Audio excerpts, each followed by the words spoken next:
오늘 참으로 기쁜 날입니다. 우리 교회의 생일인데요.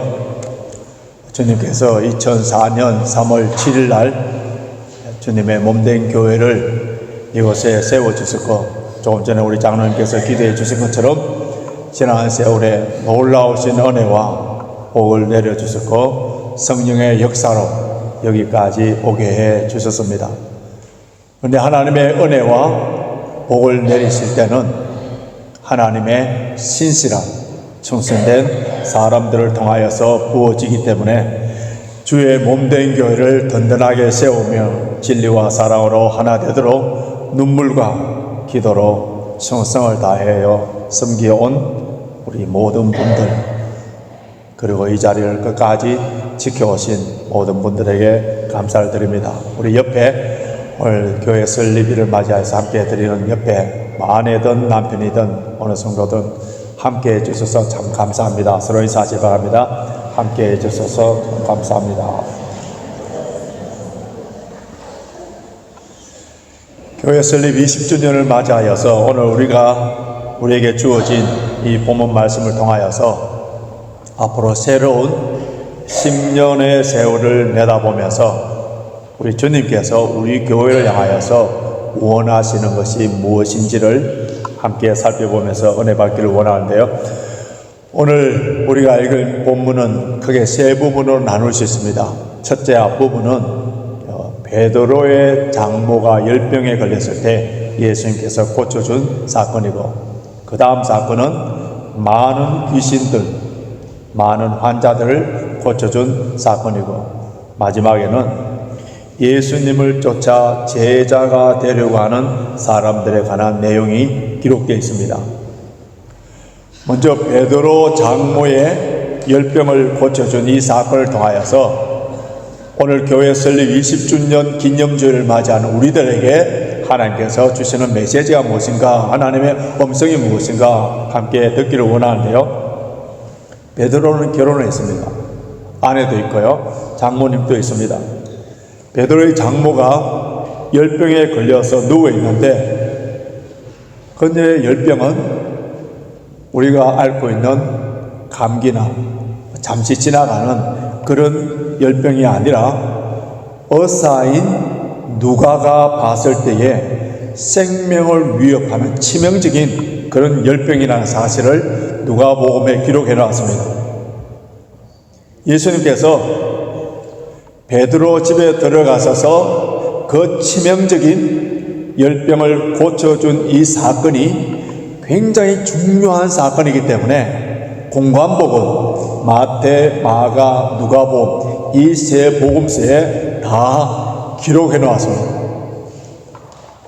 왜 이 사건이 아주 중요한 사건인지 오늘 본문 말씀을 자세히 보시면 알 수 있는데, 고침을 받은 베드로의 장모가 이 사건 이후에 초대교회가 형성되고, 초대교회를 통하여서 마태 중심으로, 마가 중심으로, 누가 중심으로 형성된 그 초대교회에서 성경에 기록되는 그 때까지 계속적으로 이 베드로의 장모가 어떤 삶을 살고 있는지를 보여주는 아주 중요한 단어가 오늘 본문에 기록되어 있습니다. 자, 15절 한번 보시기 바랍니다. 15절 같이 있습니다. 시작. 그의 손을 만지시니 열병이 떠나가고 여인이 일어나서 여인께 수종들더라. 수종들더라. 수종이라는 이 말, 우리 개역 개정판에서는 뭐라고 되어 있습니까? 시중들더라. 그리고 NASB 영어 성경에서는 She waited on him. 근데 여기서 이 시중된다는 이 말을 헬라어로는 미완료 과거형이에요. 헬라어의 이 시제가 굉장히 중요한데, 그때부터 시작하여서 이 성경에 기록될 때까지 예수님의 사역에 계속적으로 시중들고 있더라. 지금 베드로 장모가 교회에서 시중 들고 있는 것을 여러분들이 다 지금 알고 있지 않습니까? 그런 내용이에요. 그러면 성경을 보면은 지금 복음서 후에나 서신서를 보면은 베드로 장모가 어떻게 예수님께 하나님 예수님 제자들에게 잘 이렇게 수종을 들고 시중을 드는지를 하나도 기록되어 있지 않아요. 그런데 우리는 베드로의 사역을 통하여서 충분하게 추측하고 이해할 수가 있습니다. 가버나움 동네에 예수님께서 베드로의 집에 들어가니까 베드로의 장모가 열병에 걸려서 죽을 병에 걸려서 앓고 있는데, 근데 예수님께서 베드로를 그에 있는 장모를 모시고 그리고 아내와 함께 생계를 유지하고 있는 그를 향하여서 예수님이 뭐라고 합니까? 나를 따르라. 사람을 낚는 어부가 되리라. 그래서 예수님께서 베드로를 데리고 동가숙석하시 하나님 나라를 전하시기 위해서 베드로를 데려가 버립니다. 그러면은 그의 아내와 그 자녀들의 생계를 누가 책임져야? 고린도전서 9장 5절에 보면은 베드로의 아내도 만사를 제쳐놓고 복음을 전하는 베드로를 따라가고 베드로를 뒷바라지했다, 그런 내용이 나오고요. 베드로후서 3장 7절에서 남편들, 사역하고 있는 남편들이 아내의 내조가 없이는 절대로 이런 사역을 할 수 없다, 그런 의미에서 뭐라고 했느냐 하면 세 번역 성경에서 읽어드리겠습니다. 남편이 된 이 여러분, 이와 같이 여러분도 아내가 여성으로서 자기보다 연약한 그릇임을 이해하고 함께 살아야 합니다. 그리고 생명의 은혜를 함께 상속받은 사람으로 알고 존중하십시오. 그리해야 여러분의 기도가 막히지 않을 것입니다. 아내가 비록 육체적으로 연약하다 하지만은 진리와 영성과 사역 면에 있어서 아내의 도움이 없이는 아무런 사역이 할 수 없다는 이 베드로의 고백이에요. 전설에 하자면은 베드로도 순교당하고 그의 아내도 순교당하는데, 베드로의 아내가 먼저 순교당할 때에 그때 베드로가 그 아내를 향하여서 주님을 기억하십시오, 담대하게 순교를 당하라고 외칩니다. 그리고 이어서 자기도 순교를 당했다고 합니다. 베드로와 그의 아내가 일평생 복음을 전하고 마지막에는 영광스러운 순교를 당하는 그 순교의 자리에 갈 수 있었던 그 배우는 베드로의 장모의 도움이 있었다는 걸 알 수 있습니다. 베드로가 결혼해서 아이가 몇 명인지는 모르겠습니다만은 그 아이를 돌보고 모든 가사일을 담당한 사람이 누구겠습니까? 성경은 그의 장모가 베드로와 그의 아내가 모든 사역을 감당하고 그가 순교할 수 있도록 그 가사일을 다 돌보고 모든 일을 섬긴 것을 오늘 본문에서는 예수님께 시중 들었더라, 예수님께 시중 들었더라, 그게 표현하고 있습니다. 베드로의 장모의 그 치명적인 병에서 고침받은 것처럼 저와 여러분이 영원히 지옥 갈 수밖에 없는 그러한 질병에서 고침을 받은 사람들의 그 사람과 그 은혜를 아는 사람이라면은 그 하나님의 은혜를 조금이라도, 아니 이보다 더 귀한 구원받은 하나님의 자녀됨에 대해서 감사와 감격이 넘쳐나는 사람이라면은 주의 몸된 교회를 섬기고 주의 일을 함에 있어서 어떻게 그것이 부담이 되고 어떻게 무거운 짐이라고 할 수 있습니까? 나 같은 부족하고 연약한 종이 영광스러운 주의 일에 동참시켜 준 것만 해도 얼마나 감사합니다. 오늘 일부 예배 때에 우리 이제 교사들 중심으로 예배를 드리기 때문에 찬양을 뜨겁게 부르고 기도하면서 그렇게 나아갑니다. 그때 제 손수건을 통하여 눈물이 출출출출 났었어요. 여러분, 목사가 우는 이유 두 가지입니다. 너무 사역이 힘들고 어려우면은 그냥 눈물이 나올 수밖에 없습니다. 또 또 한 가지 이유가 무엇이냐면 너무 은혜에 감사하여서 나 같은 죄인을 버러지보다 못한, 지푸라기보다 못한 죄인을 하나님께서 사용하여 주신 것에 대해서 감사의 기쁨의 눈물에 10년 전 우리 교회 설립 10주년 기념 때에 제 눈물은 아픔의 눈물이었습니다. 나름대로 열심히 목회한다고 하고 새벽기도 빠지지 아니하고 때로는 금식하면서 눈물로 기도했지만은 교회 안에 분쟁이 있고 아픔이 있어서 그 10년 때의 눈물은 고난의 아픔의 눈물이었습니다만 오늘 20주년을 맞이하여서 찬양을 하며 은혜라는 찬양을 함께 부르며 오늘 이렇게 사랑하는 성도들과 함께 예배를 드릴 때 얼마나 감사합니다. 시편 116편에 보면은 시인이 주께서 내 영혼을 사망해서 내 눈을 눈물에서 내 발에 넘어짐에서 건져주신 그 놀라우신 은혜에 감사하면서 뭐라고 고백한지 아세요? 내게 주신 은혜를 무엇으로 보답할꼬? 내게 주신 은혜를 무엇으로 보답할꼬? 어떻게 하면은 나의 삶을 통하여 내가 가진 물질을 통하여 나의 가진 건강과 달란트를 통하여서 어떻게 하면 주님을 기쁘시게 할꼬? 주님이 원하신다면 주님이 쓰신다면은 이 목숨마저도 모든 것을 다 바칠 수 있습니다 라고 하는 사람들이 하나님의 은혜를 아는 사람, 하나님께 구원받은 하나님의 자녀들에게 나오는 자연스러운 영성이에요. 잠언 27장 18절 보면은 무화과 나무 지키는 자는 그 과실을 먹고 자기 주인에게 시중드는 자는 영화를 얻느니라. 우리의 주인이신 만왕의 왕이시고 만주의 주이신 우리 주인을 예수님을 시중드는 자는 영원한 영광을 얻는다. 마태복음 25장에는 착하고 충성된 종에게 주인의 즐거움에 참여하게 된다.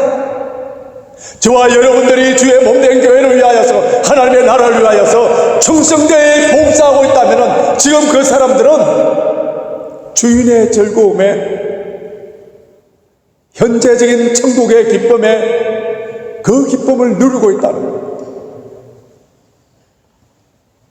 주를 섬기는 자에게 주님께서는 존귀하게 만들어 주시고 말할 수 없는 기쁨을 주신다고 했습니다.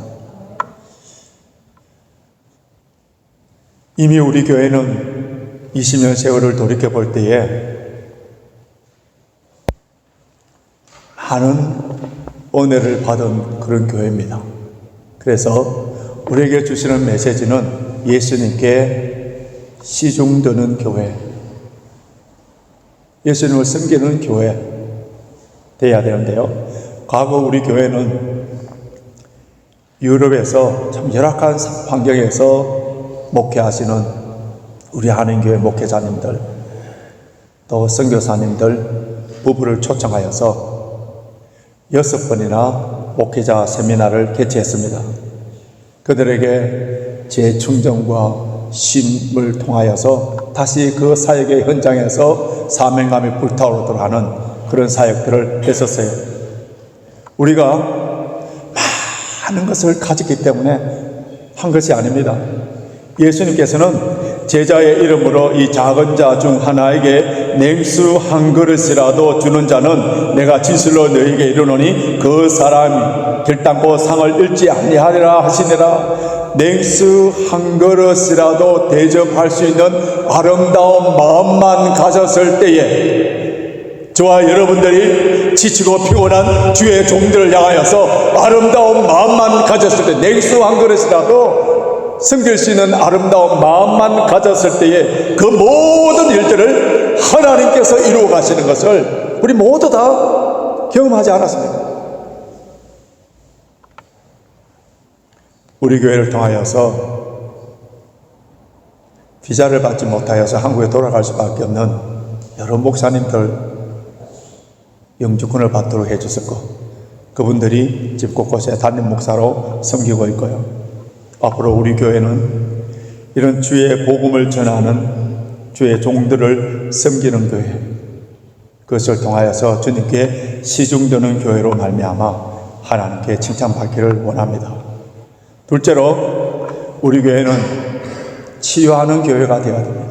둘째로, 우리는 치유하는 교회가 되어야 되는데, 여러분, 어떤 병이든지 그 질병은 우리를 괴롭게 합니다. 재산을 잃으면 조금 잃어버린 거고, 명예를 잃어버리면 많이 잃어버리고, 건강을 잃어버리면 전부를 잃어버렸다는 그런 말이 있지 않습니까?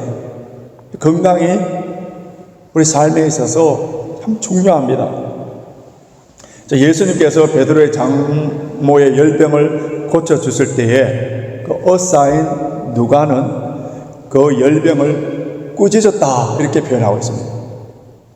그러니까 그 열병은 단순한 열병이 아니라 어떤 인격체와 연결되어 있다는 것을 볼 수가 있어요. 다음 주일날 우리가 살펴볼 말씀입니다만은 우리 마태복음 8장 26절 한번 보십시오. 태풍이 일어나서 태풍을 잠잠케 하시는 예수님이신데, 자, 26절 제가 읽어드리겠습니다. 예수께서 이르시되 어찌하여 무서워하느냐, 믿음이 적은 자들아 하시고 곧 일어나사 바람과 바다를 꾸짖으신데 아주 잔잔하게 되거늘.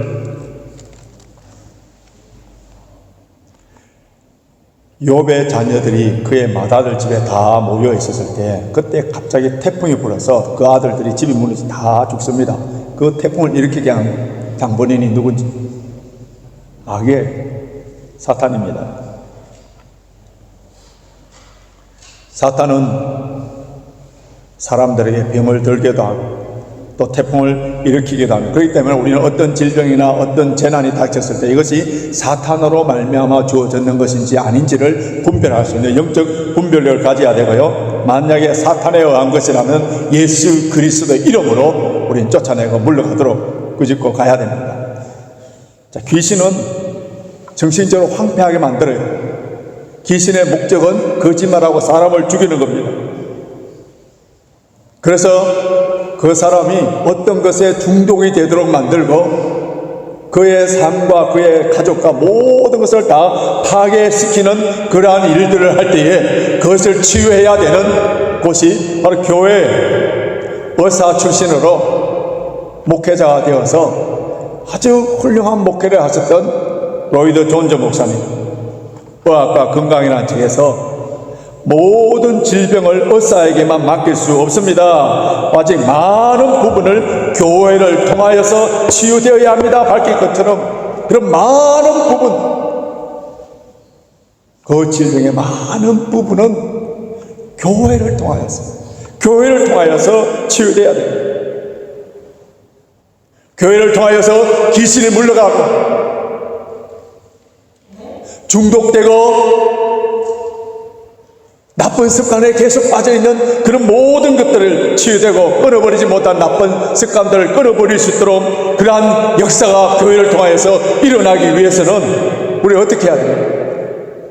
우리 지난 구역을 통하여서 다 같이 말씀을 배웠을 텐데요, 변화산에서 예수님이 부활의 그 영광을 보여주실 때에 산 밑에서는 귀신 들린 아이를 고치기 위해서 9명의 제자가 온갖 애를 대었습니다. 근데 귀신이 물러가지 않는 거예요. 예수님께서 내려오셔서 그 귀신을 쫓아서 내어버립니다. 그때 제자들이 뭐라 합니까? 우리는 왜 안 됩니까? 그들이 복음을 전하고 전도할 때 귀신이 하늘에서 떨어지고 귀신이 물러가는 역사들을 경험했거든요. 근데 이번에는 왜 안 됩니까? 이렇게 질문을 했을 때 우리 예수님께서 기도와 금식 아니면 이런 유가 나갈 수 없느니라. 이 아이에게는 특별한 귀신이 들어왔기 때문에 특별한 기도가 필요합니다. 특별한 능력이 나오기 위해서는 특별한 기도가 필요하다는 거예요. 그 특별한 기도가 뭐예요? 금식하면서 하나님께 부르짖는 그 기도가 필요하다는 거예요.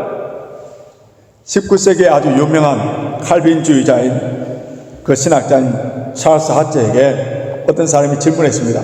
교회에 많은 성도들이 있는데 어떤 사람은 천국에 가고 어떤 사람은 지옥 갑니까? 그렇게 질문했더니 조금도 막설림이 없이 기도하는 사람은 천국에 가고 기도하지 않는 사람은 지옥에 갑니다. 그렇게 대답을 해버렸었어요. 여러분, 기도하지 않는 사람들은 영적으로 죽은 자이기 때문에 영적인 호흡인 기도를 하지 않는 거예요. 그러나 예수 그리스도를 말미암아 구원받은 하나님의 자녀들은 그 영혼이 살아있기 때문에 영혼의 호흡인 기도를 하는 겁니다. 기도가 죽은 교회에 능력이 없어요. 기도가 살아있는 교회에 마귀가 접근할 수 없습니다. 우리 교회에 교회 설립 때부터 새벽 기도가 있습니다. 수요 기도가 있습니다. 예배 마친 후에 중보 기도가 있습니다. 이런 기도회를 통하여서 하나님의 능력을 체험합니다. 우리 교회를 통하여서 어린아이든 어른이든 치유의 역사가, 회복의 역사가 일어나야 됩니다. 이 일을 위해서 저와 여러분들이 기도를 깨웠어요. 실제로 우리 교회는 우리 모든 성도들이 한 사람도 빠짐없이 구경꾼이나 그냥 뒷자리에 앉아서 예배만 보고 가는 사람이 아니라 다 예수님의 제자가 되어야 되는데요. 여러분, 마태복음 8장은 기적의 장이라고 합니다. 6가지 기적이 기록되어 있는데 이미 우리가 지난주와 지지난주에 살펴봤습니다마는 나병 환자를 고치신 사건, 중풍병에 걸린 백부장의 하인을 고쳐준 사건, 그리고 오늘 본문에는 이 베드로의 장모의 10병을 고쳐주고 많은 귀신들을 쫓아내준 사건, 다음 주에 살펴보겠습니다만은 태풍을 잠잠케 한 기적의 사건, 그리고 군대 귀신을 쫓아낸 사건이 기록되어 있습니다. 그런데 아주 이상한 것은 이 6가지 기적을 모아둔 마태복음 8장에 18절에서부터 22절 보십시오. 18절에서 22절까지는 이 기적과는 아무런 상관이 없이 예수님을 따르는 죄자의 문제를 띄워놓았습니다. 이 마태복음을 기록한 마태는 세리예요. 자신의 직업적인 전문성을 살려서 예수님의 말씀을 잘 모았습니다. 그것이 산상수훈이에요. 또 예수님의 비유를 한 곳에 모아놓고 예수님의 기적을 또 모아놓고 이렇게 잘 정리를 한 그가 마태복음의 6가지 기적 가운데 제자가 되는, 예수님을 전 제자가 되는 것을 끼워 넣었을 때 이 모든 것에서 전혀 잘 어울리지 않는 것처럼 그래 보입니다. 그런데 전체적인 맥락 가운데 이 부분을 깊게 묵상해 보면은 여러분, 예수님의 참된 제자가 되는 것은 그것은 가장 위대한 큰 기적이랍니다. 나 같은 죄인이 구원받아서 하나님의 자녀가 되는 것도 기적입니다. 그런데 하나님의 자녀로서 주님의 참된 제자가 되는 것은 기적 중에 기적이라는 거예요. 예수님의 제자로서 삶의 모든 프라이오리티를 예수님께 두고 예수님께 초점이 맞춰지고 예수님을 나의 목적으로 삶은 그 삶은 귀신을 쫓아내고 질병이 치유되는, 폭풍이 잠잠게 되는 그런 기적과 같은 사건이라는 거예요. 많은 환자들을 고쳐줄 때에 수많은 민중들이, 무리들이 예수님께 몰려왔습니다.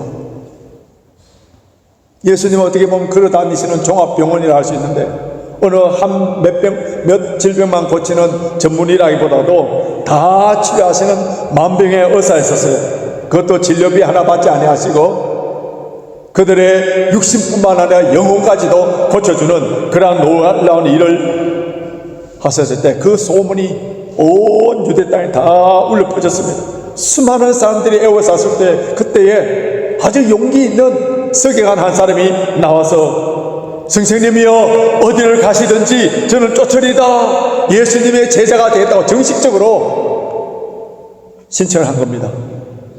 그 당시에 서기관은 율법을 연구하고 해석하고 백성들에게 가르치는 종교 지도자들로 모든 사람들에게 존경을 받았었어요.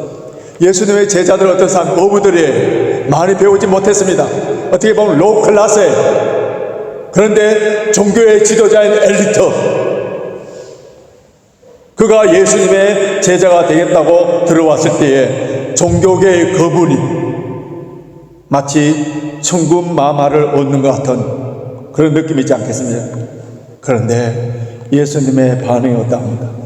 칭찬도 하시지 아니하고 거절도 아니하시고 아주 엉뚱한 대답을 해버립니다. 본문 한번 보십시오. 20절 보십시오. 20절 같이 있습니다. 시작. 예수께서 이르시되 여우도 굴이 있고 공중에 새도 거처가 있어 오직 인자는 물이 둘 곳이 없다 하시더라. 여러분, 이 예수님을 따르겠다고 자기의 그 서기관 직분을 내려놓고 예수님을 따르겠다고 할 때 예수님께서는 아주 동문서답에 사오정 같은 그런 대답을 해버리는데요. 왜 예수님께서 예스냐 노냐 이런 말씀 하시지 아니하시고 이런 말씀을 하셨습니다. 우리는 중심을 잘 보지 못해요. 그 사람 말만 듣고 많이 속습니다. 그런데 중심을 보시는 그 동기와 원인 전체를 보시는 전지전능하신 우리 주님께서는 그 서기관의 마음을 정확하게 아시기 때문에 명확한 대답을 하신 거예요. 지금 이 서기관이 예수님을 따르고자 하는 그 동기, 이유, 목적은 세상적인 영광이에요. 예수님이 사람들의 인기를 받고 영광을 받으니까 그가 예수님의 제자가 되면 지금보다 더 나은 삶, 더 많은 영광, 더 많은 존귀, 세속적이고 탐욕적인 계산 속에서 예수님을 따르고자 하는 이러한 잘못된 동기에서 주님을 쫓으려고 하는 서기관에게 우리 주님께서는 나를 따라오면은 부귀 영화가 있는 것이 아니라 고난의 길을 기다리고 있다. 제자가 되기 위하여서 치러야 될 희생과 대가가 있다는 것을 말씀해 주신 거예요. 여러분, 우리가 예수님을 쫓을 때에 양면성을 볼 수 있어야 되는데 예수님은 우리 구세주예요. 맞아요. 좋으신 하나님의 우리에게 새 생명을 주시고 구원을 주시고 은혜와 축복을 주시고 기쁨과 찬양과 감사하도록 해주시는 분이 예수님이세요. 병도 고쳐주시고 위로도 하여 주시고 많은 은혜를 베풀어 주십니다. 고문의 호세에 보면은 백조가 물 위로 걸어갈 때 그 자태가 어떻습니까? 아주 고고하고 아름다운 모습이에요. 그런데 물 밑에서 그 두 발은 끊임없이 헤엄칩니다. 그 백제의 모든 모습은 그 물 위에 떠 있는 모습뿐만 아니라 물 밑에 있는 발의 모습도 같이 봐야 되듯이 우리가 예수님을 따를 때에 한편에는 자기를 부인하고 자기 십자가를 지고 예수님을 따라가야 됩니다.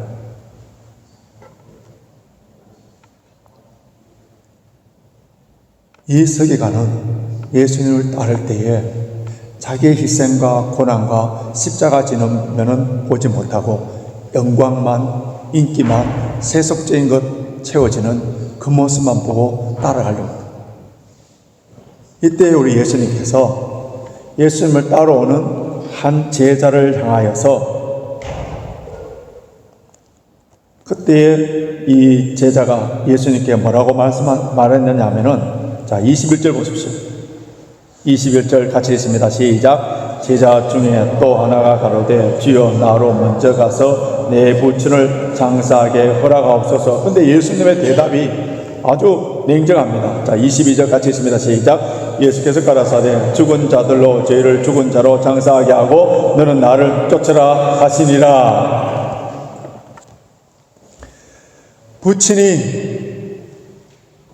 부친의 장례를 먼저 치르고 그 다음 예수님을 쫓겠습니다. 상당히 효를 하는 것 같고 상식적으로 예의적으로 모든 면에 이해가 되는데 우리 예수님께서 칭찬해 주신 것이 아니라 죽은 자들은 죽은 자들로 장사하고 너는 나를 쫓으라.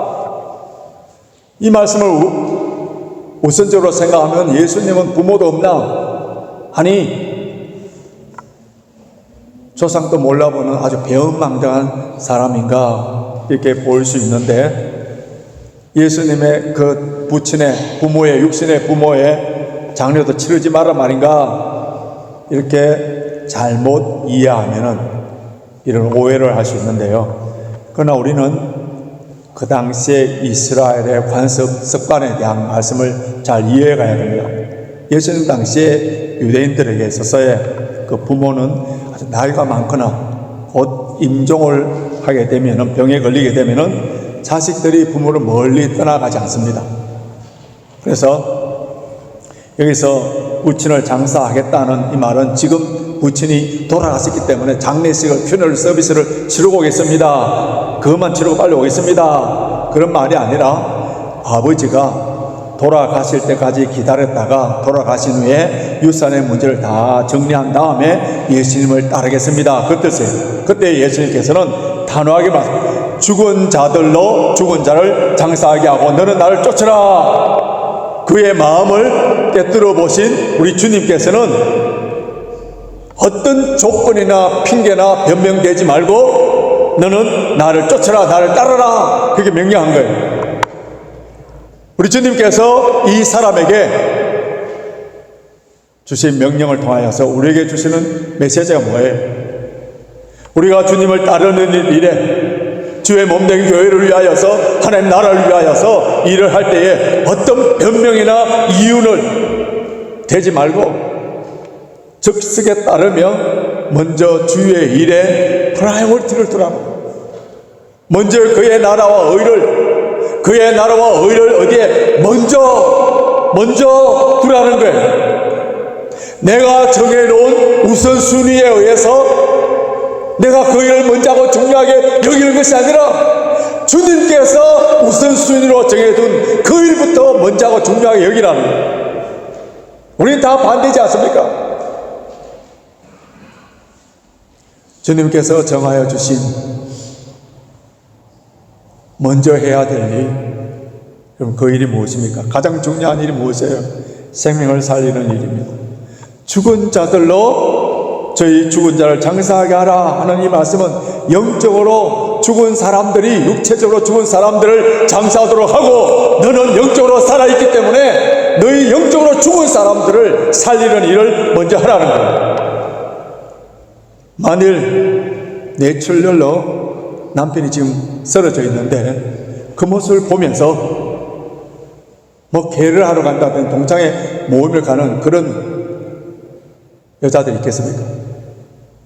지금 자녀가 교통사고 나서 피를 흘리고 있는데 내가 백화점에 물건 사러 간다고 가는 그런 부모가 어디 있겠습니까?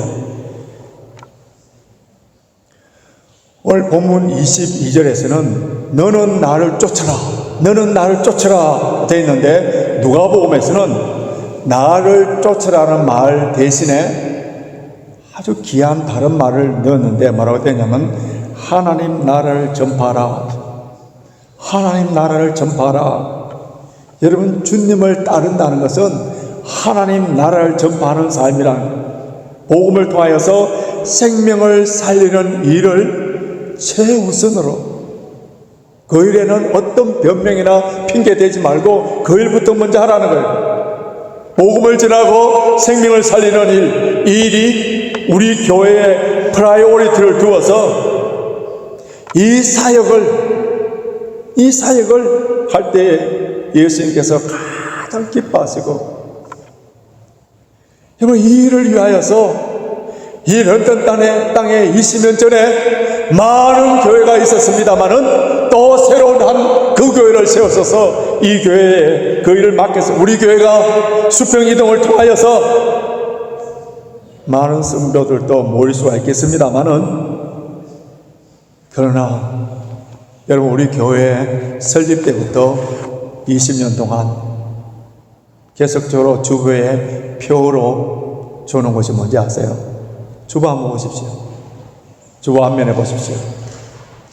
영혼 구원하여 제자 만드는 교회, 영혼 구원하여 제자 만드는 교회, 천하보다 귀한 생명, 그 생명을 구원하여서 그 사람이 주님의 제자로 만드는 교회로 그 사명을 주셔서 이 교회를 세워주셨어요. 그럼 교회에 숫자가 많이 모인다고 그것이 부흥입니다. 공동묘지도 해마다 그 숫자가 늘어갑니다.